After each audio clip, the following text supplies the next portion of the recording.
আসসালামু আলাইকুম। আমি জেরিন। আমার page homemade cake by Jerin. আজকে আপনাদেরকে আমি পাউন্ড কেক করে দেখাবো। এখানে প্রথমে 3টি ডিম নিয়ে নিয়েছি এবং ডিম 3টিকে ভালো করে বিট করে নিয়েছি। এরই মধ্যে দেখতে পাচ্ছেন এখানে আমি হাফ কাপ চিনি দিয়ে দিয়েছি। হাফ কাপ চিনি দিয়ে বিট করতে করতে এরকম সাদাটে হয়ে আসলে তখন আমি এখানে হাফ কাপ পরিমাণে সয়াবিন তেল এবং 2 চা চামচ পরিমাণ ভ্যানিলা এসেন্স দিয়ে নিচ্ছি। এখানে স্বাদের জন্য 1 চিমটি লবণ দিয়ে নিয়েছি। আগে থেকে চেলে রাখা 1.5 কাপ ময়দা, 1.5 চা চামচ বেকিং পাউডার দিয়ে আলতোভাবে আমি এখানে মিশিয়ে নিচ্ছি। তো ভিডিওতে দেখা যাচ্ছে যে এখানে খুব দ্রুত মেশানো হচ্ছে, আসলে তা না, এখানে খুব আলতো হাতে মেশানো হয়েছে।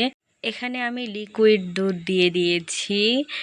এটা কোনো নির্দিষ্ট পরিমাপ নেই, এটা একটা ব্যাটারের ঘনত্ব হতে যতটুকু লাগে আমি সেখানে বারবার অল্প অল্প করে দুধ দিয়েছি এবং মিশিয়ে নিচ্ছি। পারফেক্ট ব্যাটার হয়ে যাওয়ার পরে এখানে আমি পুরোটা আমি মোল্ডে ঢেলে দেব।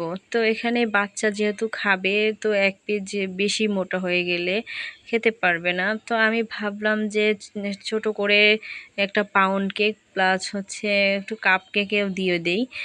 এজন্য আমি পাউন্ড কেকের মোল্ডে এবং কাপ কেকের মোল্ডেও আমি দিয়ে দিয়েছি।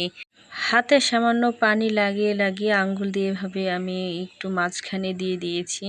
তারপরে আমি ওভেনে দিয়ে দিয়েছি কেকগুলো। তো ওভেনে দেওয়ার পরে এটা আমি কয়েকবার চেক করার পর দেখলাম হয়ে গেছে। নামিয়ে দেখার পরে দেখুন এখন আমার কতটা সুন্দর হয়েছে প্রত্যেকটা কেক। লাস্টে আমি কেকগুলোকে সুন্দর করে উপরে সুগার সিরাপ দিয়ে দিয়েছি অল্প করে, যাতে কেকটা অনেক দিন পর্যন্ত ময়েস্ট থাকে।